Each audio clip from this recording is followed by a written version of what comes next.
All right, next up is our third presenter, Christian Cendejas with Relevance in Recycling.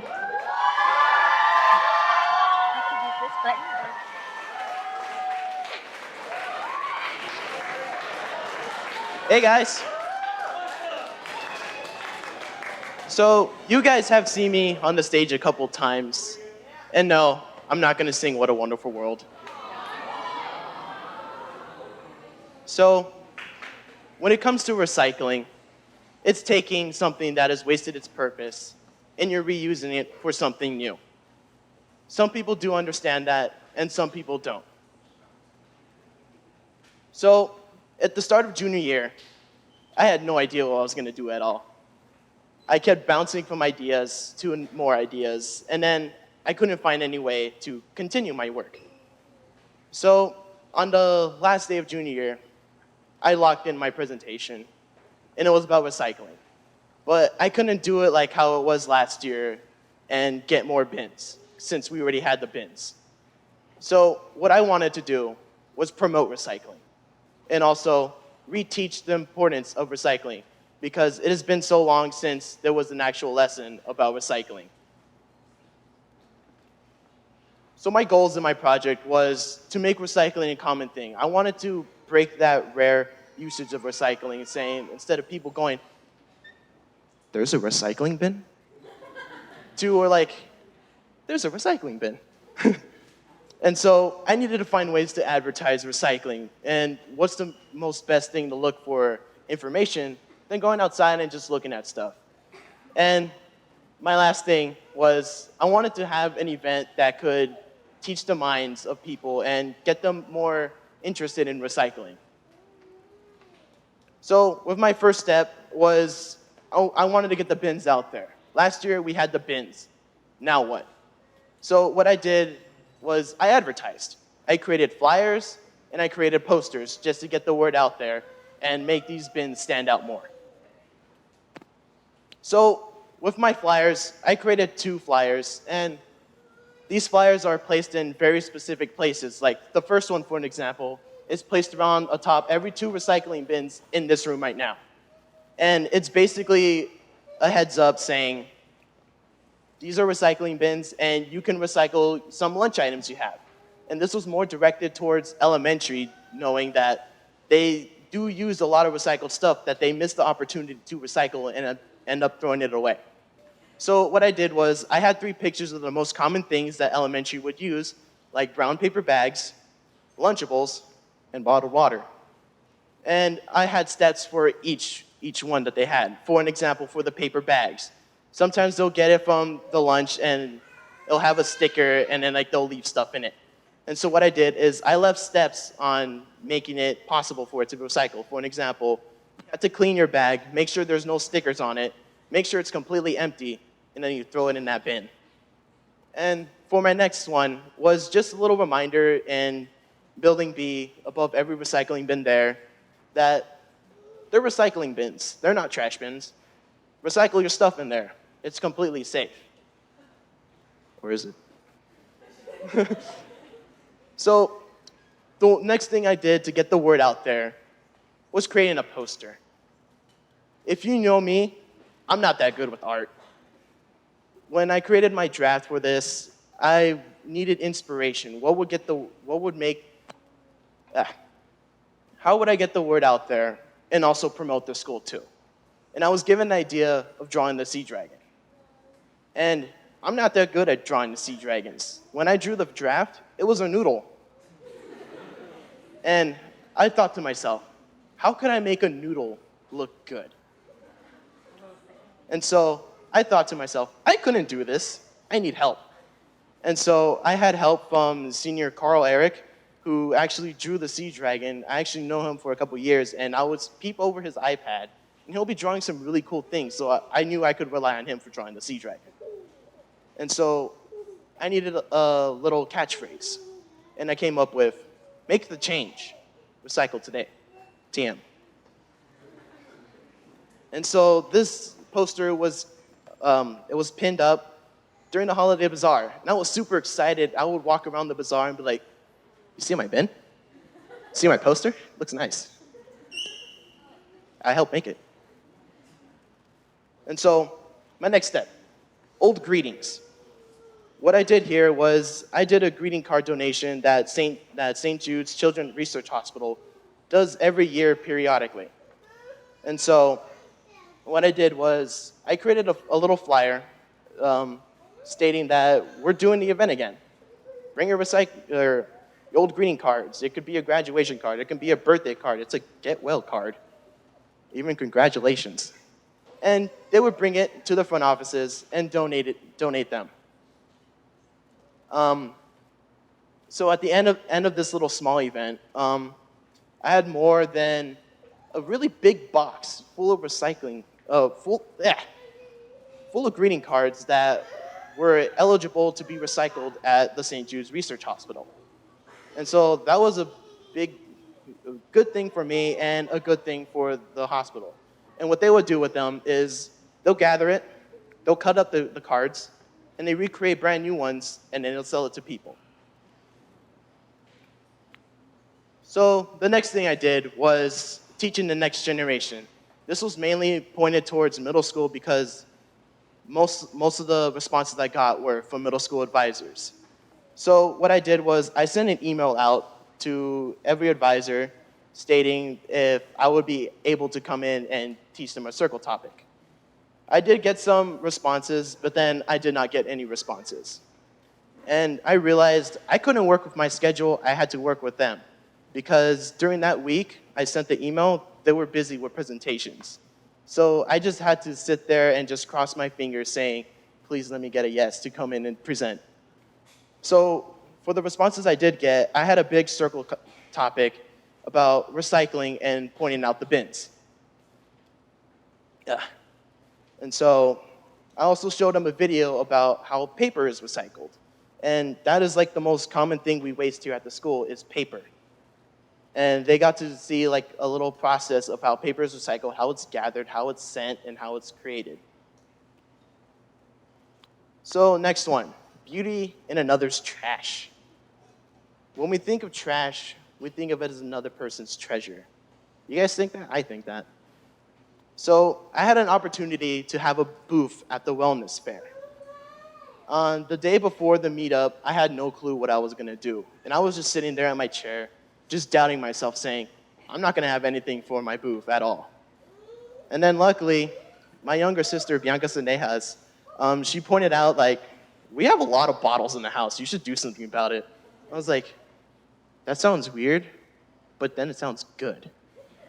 So what I did from there was that we gathered up some bottles, we cutted them, and then we added a white coat. And what I was gonna do with them was have people paint those bottles and then use them as a pencil holder. But then I had a talk with Seth, and then he upped the bargain. He gave me an opportunity to work with his booth, and together we created customizable flower pots for only $1. And when I would tell these people about the offer, they were thrilled because they had their own customizable pot. So then it leads to my seminar. With my seminar, I was both nervous and excited to be teaching students about the seminar. One thing I was really nervous about was going up there and teaching, because I can get really shy and really nervous and mess up a lot of words. So in the first week of my seminar, I retaught the students the basics of recycling, what reducing, reusing, and recycling was. And I tried to make this more entertaining by having more interactive games. For the first game we played was a triangle recycle. So what that was, like, I had help from someone that drew a recycle triangle on the board, and we would go around and share ideas, what can be reduced, what can be reused, and what can be recycled. For the next week was a week before my event, which was the Republic Service Recycling Center field trip. So I wanted to get these students more information about a recycling center before they go in. So what I did that week was teach them about recycling centers, how it benefits people and how it can benefit other places. And it showed up a lot of chains of different recycling centers There's some specific ones for like strictly paper, strictly plastic, and strictly aluminum. But then I did some more research, and I found out there's this recycling center called a strip cycle, which it takes all those and separates them completely, and then it'll be shipped off. And also another thing we did was the next week, I showed them the Lorax, because it was the week of Earth Week, and I wanted them to feel a little earthy. So what I did was I showed them the Lorax movie. It was the classic one, not the new one. And we went through scenarios. We managed to build our own village and try to manage it as much as possible throughout different scenarios. And it got them thinking, I gotta keep my trees. Because in the Lorax, the main purpose was the Lorax was trying to protect its trees. And trees are a very, very valuable resource that we have. And then next, my event, my time to shine. My recycling center field trip. This was the most difficult thing I ever got to plan because I'm not good with talking with people or talking on the phone or emailing. So I had help from teachers about editing my emails and helping me through this process. It was more of a tag no tag backs kind of thing because it would take me about a week to get a response, or sometimes it will take 2 days to get a response.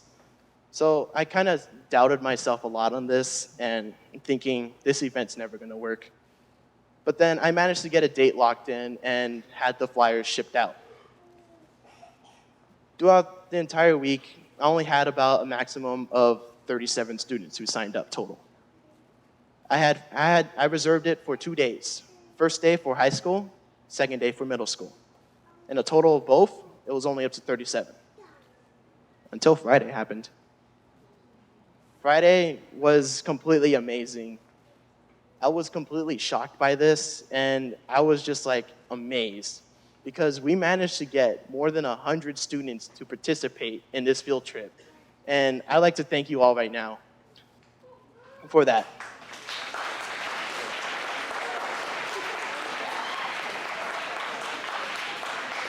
I think if it wasn't for you guys signing up, I would probably not be standing here today spieling about my thing, and I would probably be like scavenging for another event. So huge thanks to you guys. Throughout the event, we were taken into a lobby. And in this lobby had a lot of recycled stuff. This whole building in the lobby was completely used of recycled material. They had a recycled truck in there where you can take pictures in it. It was really cool. And they also have a wall. This wall was really amazing because it was a glass wall covered with recycled material. So there would be a wall full of, let's say, aluminum cans. And it'll show some information about how many aluminum cans are recycled and how much is wasted. And it'll go on for paper, plastic, and other utensils. And the surprising thing about this recycling center, that it was built in 2014. So this was a very modern and high-tech facility. So what went good at my project? I managed to spread the word as much as possible and also made a successful field trip and very good memories throughout the way. So some things that went bad for me. If you know me and you get to know me, I'm very bad with time management. Like, I tend to wait for the last minute, and that's not really good. So throughout the first semester, I wasn't really bringing my A game, but then second semester, I completely woke up and just went into it. I'm also bad with doubting myself. I usually tend to doubt myself when I would think of brand new ideas and just keep thinking, it's never gonna work. Why am I even thinking of this? But then those were some really good potential ideas that I never got to do. And I also tend to overthink a lot. When I overthink a lot, I don't really get anything done because I'm stuck on something and I just keep overthinking all the outcomes. So some things that I learned is to have an organized schedule as early as possible. Because with an organized schedule, you'll know what days you got to get stuff done and what days you have a little bit of free time. Be willing to communicate. If you are not willing to communicate, nothing will get done. So learn to communicate and just be as much as outgoing as possible. If you're outgoing, people are gonna like you and they're gonna want you to work with you. And also, never doubt your ideas. You can think of so much potential ideas that will be amazing, but then you have a little bit of subconscious and just think about, this is not gonna work. So never doubt your ideas. And also, I have some special thanks. I like to thank Mr. Quinn and Ms. Smith for kind of overseeing my project and helping me out with whatever I need done. I also like to thank Republic Services for helping me out in planning the field trip and actually responding to me. Also, the St. Jude's Children's Research Center, where I got to donate a giant box full of greeting cards, and they were super stoked about it. I also like to thank my parents for taking me places where I need to go, and also like encouraging me to do more. Another one is I like to thank my senior fam. Woo woo! I think if it wasn't for them, I wouldn't be as outgoing as I am today, and I wouldn't have that much ideas that wouldn't be supported as much. And also, I have a very special thanks to my younger sister, Bianca Cendejas, for kind of keeping me on the bright side of life and saying if I had a bad idea, she just looks at me and she's like, Christian, what's wrong with you? And it was really helpful because I got to get more better ideas and a little bit more information on some stuff. And also, my final thoughts with this project. With this project, it needs to be watched periodically. It can't go about like 1 year without not people overseeing the recycling bins. Sure, there may be some people who understand what recycling is, but there's some people who do not understand what it is and needs that extra help just to get informed on what the recycling bins are. And so, with this project, I got to do that. I got to spread the word, and I had fun with it. I really enjoyed my time doing this project, and that's all I ever wanted to do. Thank you.